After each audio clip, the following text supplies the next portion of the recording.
Okay, sorry. Yeah, I'm not gonna re-record the last segment just because it's short.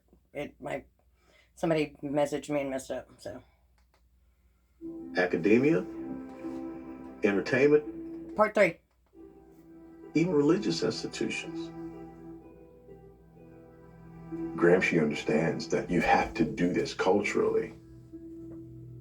His ideas infiltrate many institutions in the U.S. And by institutions, I mean universities. And so out of that, we get cultural Marxism, critical theory, ideologies that are impacting our world today.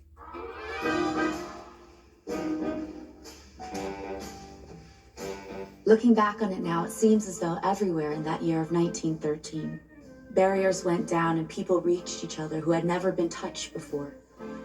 There were all sorts of new ways to communicate, as well as new communications. The new spirit was abroad and swept us all together. Around the turn of the 20th century, you did have this revolutionary spirit that a lot of people were latching onto. And the way that it showed up was through young, impressionable college students, the children of wealthy parents.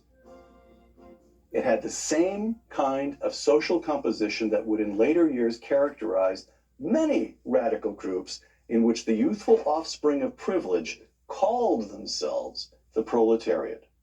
Marxism is the conceit of rich kids with fancy educations. Yes, you see that in the, what is this thing called, the Occupy Wall Street group. I mean, how many working class... The gentleman speaking is Thomas Sowell, and if you don't know who he is, I cannot recommend enough that you get to know who he is. So intelligent. Just that dude knows his stuff. As people can afford to take a month off to sit around in parks and carry on. There's your white privilege, guys. In Cuba, leftist-oriented starting all this students were crap the vanguard of the every organized time. street demonstrations. In China, the communist appeal was aimed primarily at young, idealistic intellectuals, most of whom came from wealthy families who could afford to send them to school.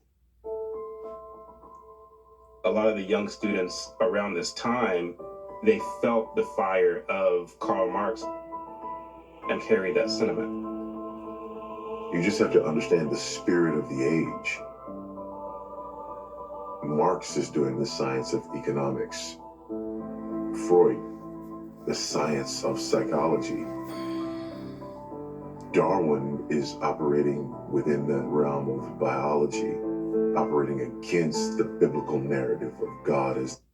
If bells are starting to go off in your head watching this to this point, and you're starting to put some dots together, and starting to go, what the F? Let me know in the comments. The creator of all things. These guys are contemporaries within this cultural milieu that is swimming against the stream of religious dominance. On the one hand, there's amazing advancements that are taking place. It's incredible by the time you get to the 20th century, the amount and the pace at which things have advanced scientifically, the breakthroughs that have happened scientifically. And at the same time, there is this rapid deconstruction that's going on from a theological perspective as we're moving away. And if that were good, things wouldn't keep continually getting shittier and shittier. That's really the only thing you need to know. We're going more and more this way, have been for a while now, and yet things keep getting shittier and shittier and shittier. Maybe that's the freaking problem, folks. Back it up. Correct. Of course, I mean, seriously, it's not that difficult. From religious convictions toward a scientific, non-religious explanation for all things. In other words, a worldview that does not include God. The essence of it all is communication. It was as if men were saying to other men, Here's a new way of seeing things, a new way of saying things, and also new things to say. Mabel Dodge. She would have dinner parties where she would bring all these radical socialist thinkers together. Men like Walter Lippmann, Max Eastman, Hutchins Hapgood, Carl Van Vechten. Men who went and established themselves in universities and journalism, entertainment, and became what Mabel Dodge called the movers and the shakers.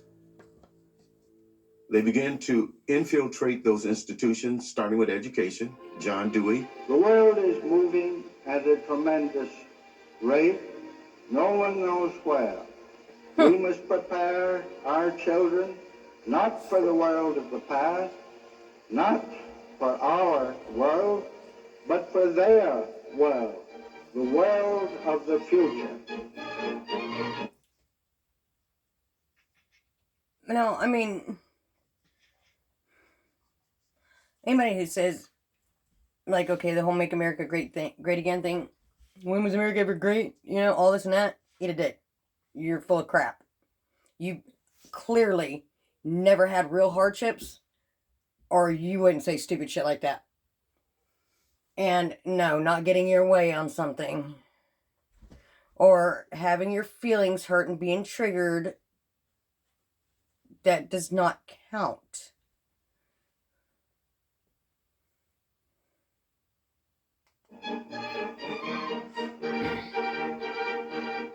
To change America's hegemony, its moral structure, Today, an overwhelming majority of U.S. educators are convinced they had to do it gradually, that these new teaching methods are best slowly, And they did. generation by generation. Most people assume that mandatory government education has been the norm throughout the history of the world. It hasn't even been the norm throughout the history of America. Mandatory government education doesn't exist until the latter part of the 19th century. Before that, it was unthinkable that the government would be in charge of education. And this is why. Education is not mentioned in the U.S. Constitution. And this is why the government never should have been in charge of our education. And this is why anybody with half a brain always says, you don't let the government take over anything because they're guaranteed to fuck it up. And I no longer believe they do it on accident. I mean, hello, have you seen Nancy Pelosi and Chuck Schumer and all them idiots? It was by design. It always has been. And that's what you're going to see more and more proof of. It is not part of the purview of the United States government. Before mandatory government education, where's education controlled? Church and the family. Homeschools, dame schools, one-room schoolhouse. That's how everybody's educated. Why do you need to control education in the Marxist worldview?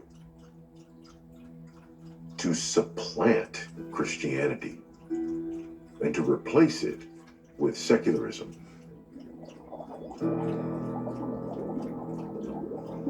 Applying Darwinian ideas and Marxist ideas to child development and education. In Tennessee, there's still a law against teaching the theory of evolution in public schools. That law was tested once in 1925 in the famous monkey trial. Now, the man being tried for his views was schoolteacher John Scopes, who was arrested for teaching Darwin's theory of evolution, that man was descended from monkeys. The Bible was used in schools all across America to teach values and culture. Bible reading was not something that... For all you separate God and country people, how's that working out for us? that people feel threatened by. His opinion of the Supreme Court decision banning prayer in schools, the President says... The Supreme Court has made a judgment. A good many people, obviously, will just... Not to sound insensitive, but the banning prayer in schools, seems kind of stupid during a school shooting, doesn't it? Isn't it about the time you need to be praying in school? But I bet you a lot of those freaking Nazi idiots that want to get everything just so stupid. No, can't do that either. And that may sound ridiculous to you, but if it does, you're not paying attention. That's the whole point. Agree with it. Others will agree with it. Prayer was ended in school first in 1962, and then 1963, Bible reading. And I would hope that as a result of this decision that all American parents will intensify their efforts at home. Would you go to court if you had to pray in school? Yes. Why? Because some people go to churches. What? Because some people aren't religious. And what does that mean? And that means that it wouldn't be fair for them to have to pray in school. When people start talking about taking back the schools or bringing God back to the schools, these are people who are demonstrating their ignorance because government education was founded for the purpose of usurping religion and God. You fucking white hard, racist, racist, we love abortion, racist, we love abortion. And you know what? I bet those bitches do love abortions. I bet they got punch cards. You're fucking sick if that's your form of birth control.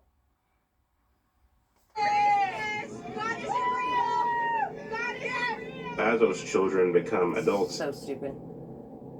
they are naturally going to shift the trajectory of our country to fit this more egalitarian, collectivist worldview. Say his name, George Floyd. Say his name. Hey, hold on, because here, at least on the bright side, so our generation raised these kids today, and we all agree they're a bunch of freaking pansies. Bunch of panty waste. Literally gotta cry about, oh God, it just, I can't even, like the dumbest shit, I can't even think of it. It's so stupid. And it will cry over anything. So they're obviously panty waste. Unless they're, wearing black bandanas and backpacks and, But, no, they're still pussies then. They're still pussies then. They're just, emboldened when they're in big groups. Because that was always a brave thing to be. But,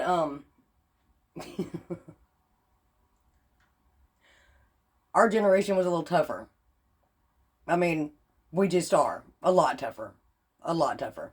Even the pansiest of us are way tougher than the toughest ones of them. I'm going to make that guess.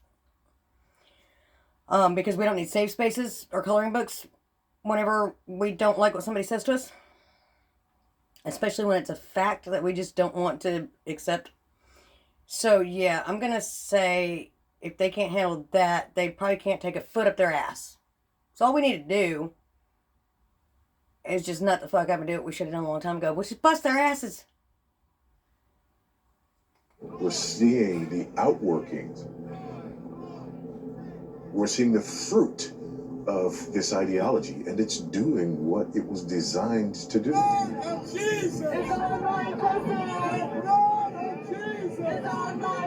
The fruit of an educational system that has totally destroyed their parents need their our asses country. beat.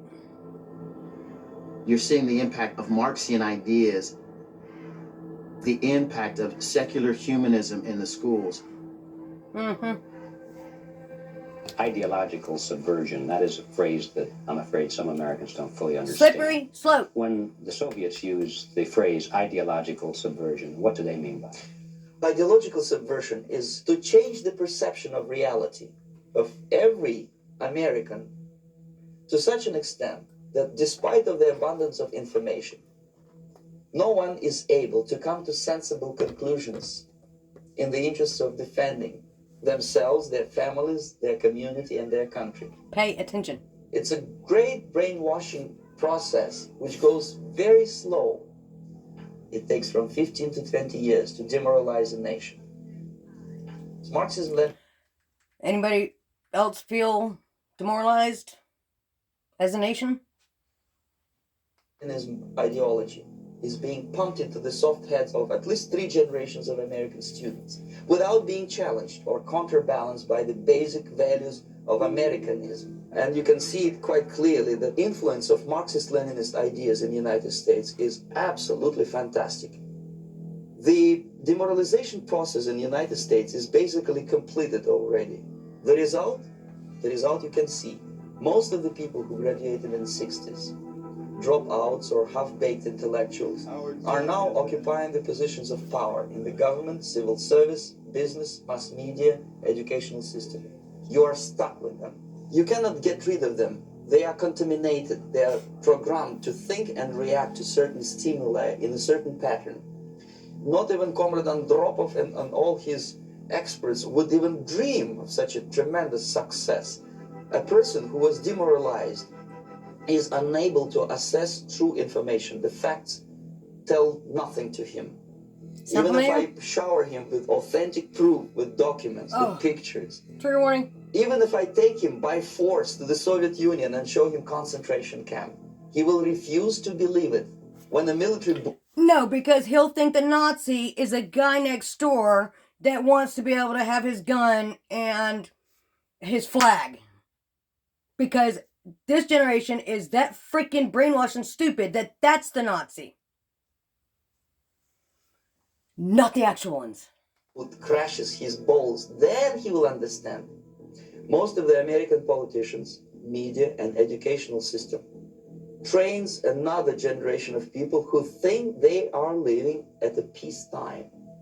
False. United States is in the state of war, undeclared total war against the basic principles and the foundations of this system. That was, I believe, Yuri something or other, but that was in the 80s, early 80s, I think. And we were already that far then. And if you can sit there and listen to that and think we are not, he's not 100% right, that's not exactly what has been happening to this place, this country for the last few decades, you're seriously not paying attention. You seriously need to turn off your freaking TV and your main news, your news and your fucking social media. If you really cannot look at social media without just falling head over heels into the shit, then you don't need to have it. I think what sent us over the edge to where I don't know if there is any return was social media. I mean, there's been a lot of big steps along the way that have led us down this path, but I think the freaking coup de grace there was social media. Yes, I'm posting on social media. But something smart at least.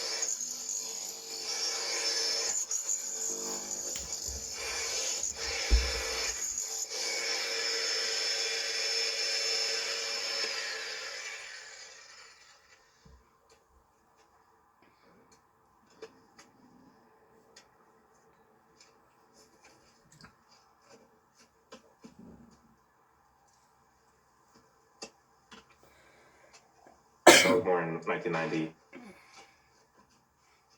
I remember every February you'd have Black History Month. Yeah. And we would learn about Harriet Tubman, Frederick Douglass, and Martin Luther King. Yep. And I remember learning about the things that they fought for. Mm-hmm. And I remember at an early age thinking to myself, man, slavery must have been real hard. Segregation must have been really hard. Thank God we don't live in those times anymore. Thank God we now live in an America where we have opportunities and we have freedom and we're now considered equal. Here's where it's going to start getting pretty freaking triggering for a lot of people. Just suck it up. Try to put on your big boy and girl panties. Or just stop watching. If you can't take it, like, seriously.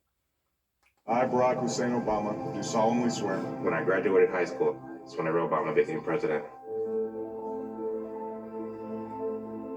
You now see this growing narrative of, well, actually, you don't have as much freedoms as you thought that you have. We still live in a systemically racist country. You just didn't know it. Right. You were just naive. America has shown us historically that maybe Black lives don't matter.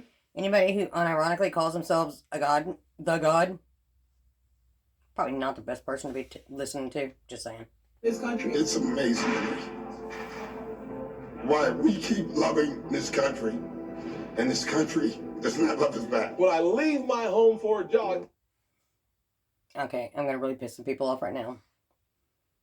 If you are on any pro sports teams, or some big label, music label, or Hollywood actor, or anything, or you're making millions of dollars a year, fuck straight off with that shit. You know what? Come live my life. We'll see who's oppressed. Okay? Or who's fucking being held, who's being kept down or pushed down. And I don't even think that. It just is what it is. But don't sit there fucking crying to me while you making millions of dollars up there, motherfucker. No. I might not come back. This is a serious issue. This is an issue for every single kid who says, is this my country? Why do they hate us? What does the parent say? When you realize that your child has now entered the world of color. It's ironic. Black people in America. Kids don't know or care about color until people around them start telling them to. Maybe you should start thinking about that before you start pounding all this color shit into their head. Are the freest, safest, most prosperous black people in the history of the world. There is no country in this world that a black person would rather be. Unless, of course, they grow up in this country. Then they're fed a lie that is so deceptive, they actually believe the opposite of that which is true.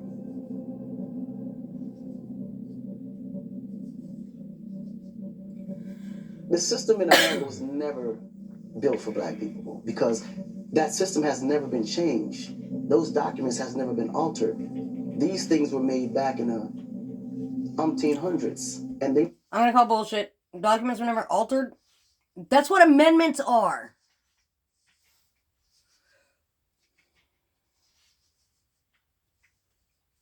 And these people are what people listen to. No, documents have not been changed. Okay, explain to me 14th Amendment and all these other ones. I mean, you know, that's called document changes. I need to stop getting so wound up about this, but it's so frustrating. It really is just so frustrating seeing people so freaking stupid and ignorant, willfully having no desire. Not only do they have no desire to learn more or to learn anything about what they're talking about at any given time, they don't even care. Oh, you can't even convince them. You have a better chance convincing. I don't even know. I guess have a better time convincing the devil not to go down to Georgia or something than you would to convincing one of these mofos that maybe you don't know everything and you might need to learn more because you sound like a freaking moron. And I'm saying that with a thick southern accent. It's in the same exact literature that's down today. So if it's the same. There are people lining up, black people, trying to get in line for a lottery in their country for just a chance to come to America.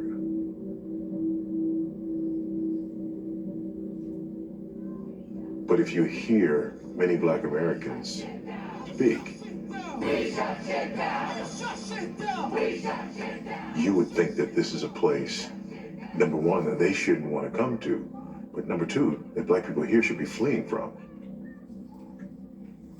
The reason that that lie exists is because of power.